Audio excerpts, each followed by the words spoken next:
desert place, a public place in Scotland, a room in a castle, a house, a feast, Stage directions.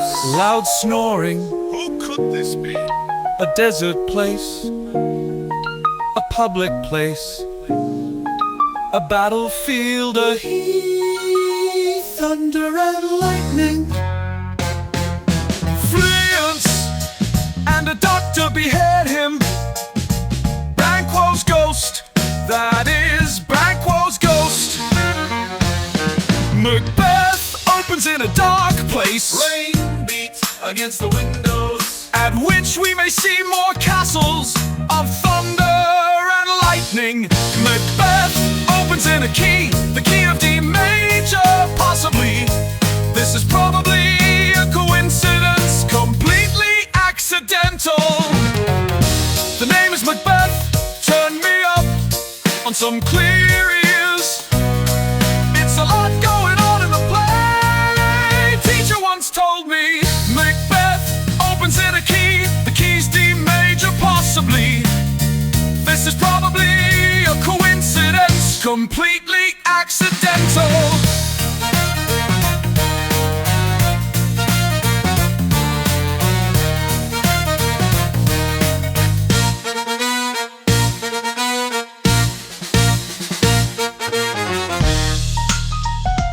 Teacher once told me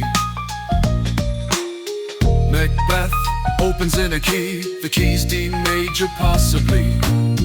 This is probably a coincidence, completely accidental.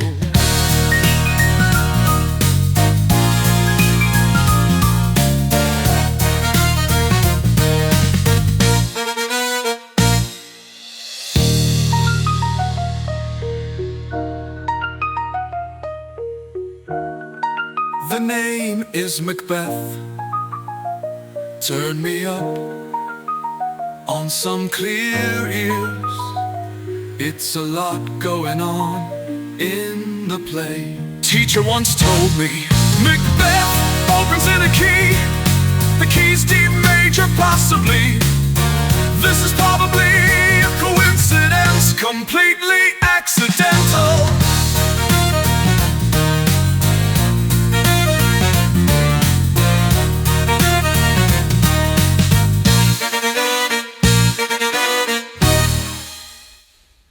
Welcome back, dear listeners, to William Shakespeare Revisited, the show where we dig up the dirt on the bard's most infamous tales. Tonight, we're taking a journey into the misty moors of medieval Scotland, where ambition, betrayal, and bloodshed collide. You've heard of Macbeth, right? The nobleman turned king, turned cautionary tale. But trust me, folks, the official story is only the beginning. This isn't just a tragedy, it's an urban legend, a horror story that's been whispered around campfires for centuries. And tonight, I'll tell you all about the witches, the whispers, and the bodies that started piling up faster than you can say, "Out, damn spot!" It all began as these stories often do on a dark and stormy night. Picture it, Macbeth, a loyal soldier, drenched in the blood of battle, trudging through the mist with his buddy Banquo. Suddenly, boom, out of the fog come three hags. Not the cute kind with crystal balls and tarot cards, mind you. These witches are straight out of your nightmares. Scraggly hair, cryptic rhymes, and a vibe that screams, "Don't trust us!" But Macbeth, oh, he listens. They tell him he's destined to be king, and just like that, his brain is cooked. Ambition starts bubbling in his skull like a witch's cauldron.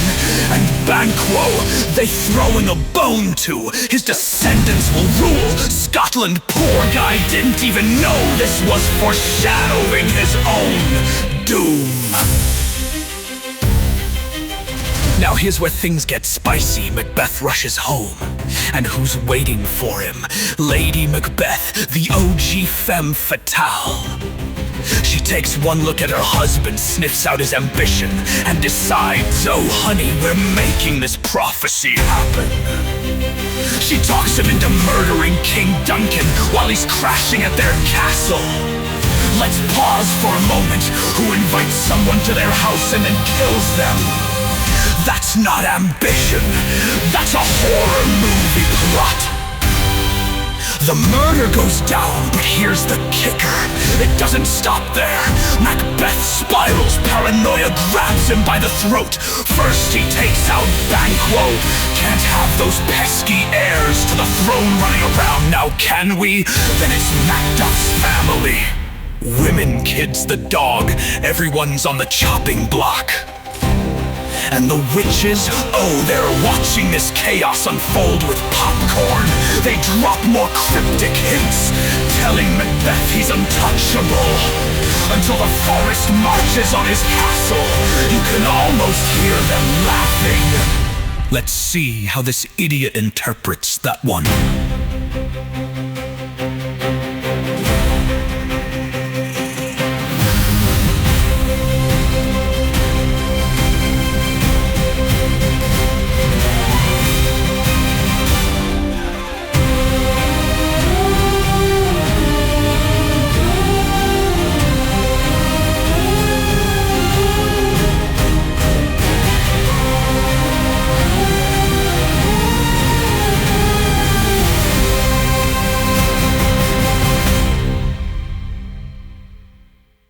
Meanwhile, Lady Macbeth isn't doing so hot either.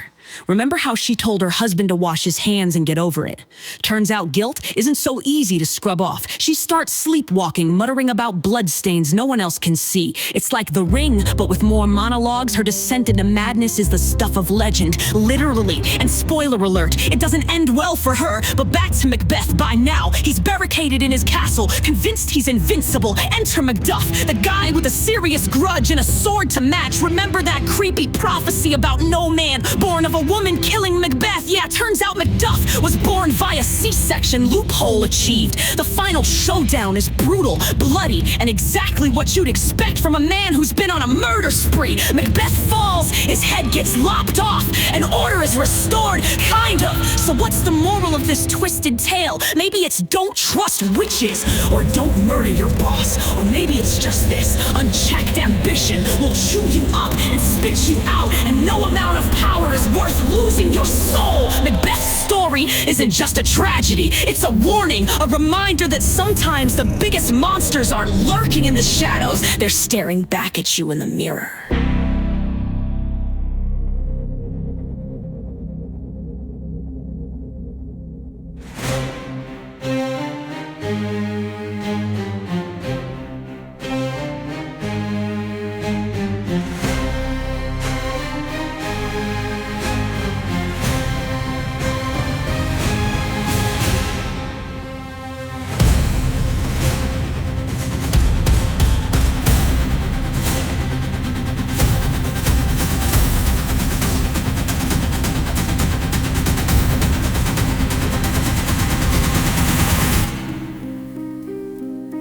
Macbeth's story isn't just a tragedy, it's a warning. A reminder that sometimes the biggest monsters aren't lurking in the shadows, they're staring back at you in the mirror.